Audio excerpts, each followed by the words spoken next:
So we're going to get started off with breakfast. So for breakfast this day, I actually tried out a new recipe from the Minimalist Baker, which is one of my favorite recipe sites ever. If you aren't following the Minimalist Baker, definitely check them out. I will link their blog below, and I'll also link this specific recipe below. Anyways, this was a chocolate chia seed pudding, and I had it with some cut up bananas. I'm actually going to show you guys how exactly I made this the night before, because it was prepared the night before. So let's just reverse this and I will show you guys how I got this done.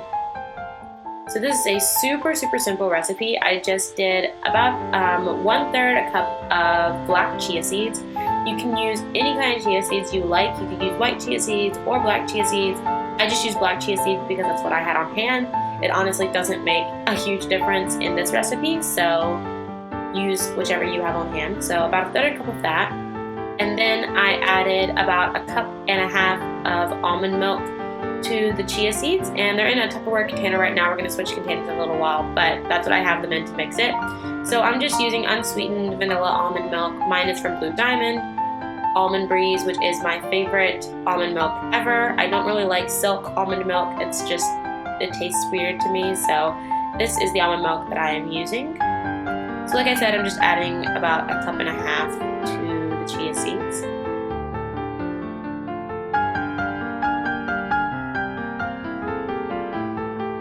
And at this point, I'm just going to stir it together. I'm using a spoon, but I end up switching to a fork later on because it's really hard to mix cocoa powder into almond milk because of the density differences.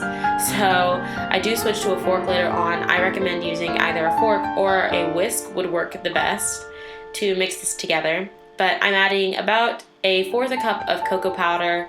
You could leave the cocoa powder out of this and just do vanilla extract, or if you didn't even want the vanilla extract in there, you could just do chia seeds and almond milk, and that would work perfectly fine. I think that would still be really good, but I wanted it to be chocolate flavored, so I added about 1/4 cup of cocoa powder. And then I also added about 1 teaspoon of vanilla extract. Like I said, I will leave the entire recipe down below so you guys can see the exact measurements, but that is what I did. And then I started whisking it together with a fork until it was all pretty much combined. You don't want any cocoa floating at the top. It's going to ruin the pudding. So just stir it together and try and get it all mixed together. At this point, the chia seeds had started to absorb some of the liquid. So this is the point when you want to stick it in a mason jar and stick it in the fridge. So this fit in one standard mason jar, and it actually lasted for quite a few days beyond the one day that I ate it. So you can keep this in the fridge for about 2 or 3 days depending on how cold your fridge is, and making sure that the lid is on tight. So I just stuck that in the fridge overnight. Like I said, this was super simple. It was really just mixing together ingredients. So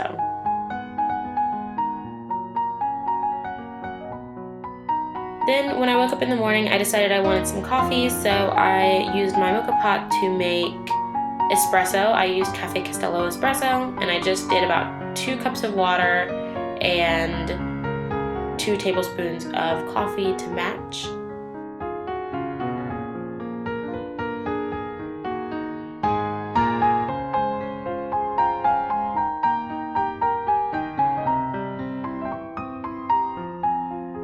And then I just screwed on the lid and turned my stovetop on high to let the coffee start.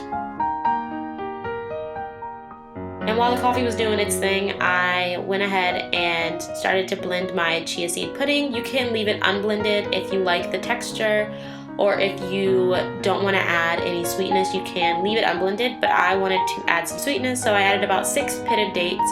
I used mature dates, and I put them in the blender with the chia seed pudding and blended it until it was all pretty much creamy and smooth. This does take a hot second if you have a puny blender like I do, because it's a really thick mixture, but it does end up blending fine in the end. So like I said, you can see here how absolutely thick this mixture is.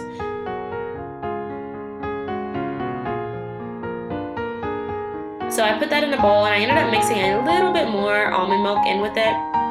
because I wanted to thin it out a little bit, but you can leave it thick, it's totally fine. This would make a really, really good dessert as well because it's really decadent, but it's still pretty good for you.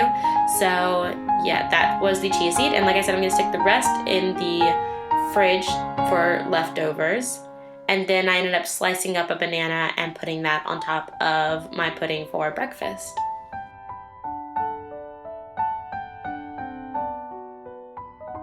And here my coffee is done.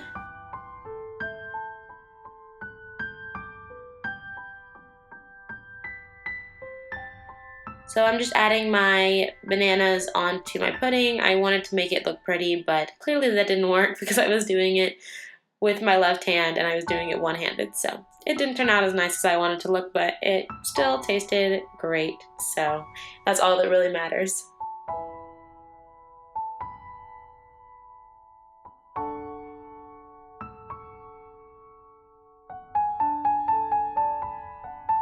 So then I just poured myself a little bit of espresso, and I did the same in a different cup. The other cup I was gonna fix and let cool off and take with me to class. I ended up not doing that, but that's what it was essentially for. And this is espresso, so it may seem like in the end that I'm adding a lot of sugar and a lot of creamer, but because espresso is so concentrated, it really doesn't work like coffee at all, so you have to add sugar. So I'm just using organic sugar and adding it to taste, and then I'm gonna use my unsweetened almond milk again as my creamer, and that is my favorite way to do coffee. I do all my coffee like that with almond milk, and most of the time when I'm doing regular coffee I won't add any sugar at all, but in this case I was using espresso, so I did add some sugar.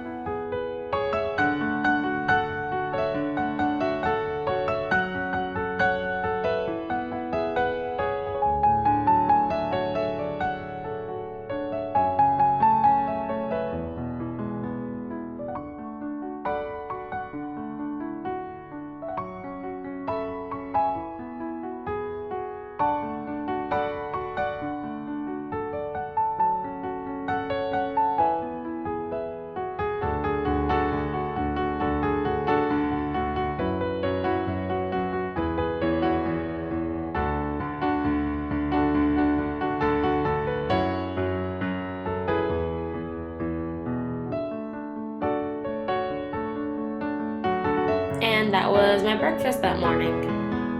So I had a little midday snack. I was going to run some errands and I didn't want to fix an entire lunch and take forever, so I just decided to have a svelte shake. Mine was in a cappuccino, and svelte shakes are the best shakes ever. They're vegan, gluten-free, organic, and they taste so good, especially the cappuccino flavor. So I had that as a midday sort of lunch, I guess. And then I got back home and I just had a huge salad for dinner because, like I said, all I really had that day was the chia seed pudding and the svelte shake.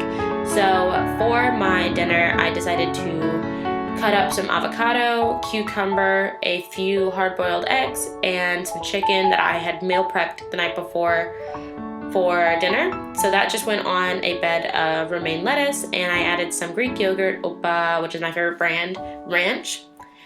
And then I also just oven baked some potatoes that I dipped in some light honey mustard. And the way I did that was I just spread them out on a sheet with some olive oil, and then I just added some salt. And they came out really, really good, and they're still pretty healthy. So that was my dinner. And that was everything I ate in a day. It's a little bit sporadic, and I know the portion at dinner was huge, but that's just because I had such a tiny little lunch. So I normally try to even it out somewhere. But yeah, I hope you guys enjoyed this video, and I will see you guys in the next one.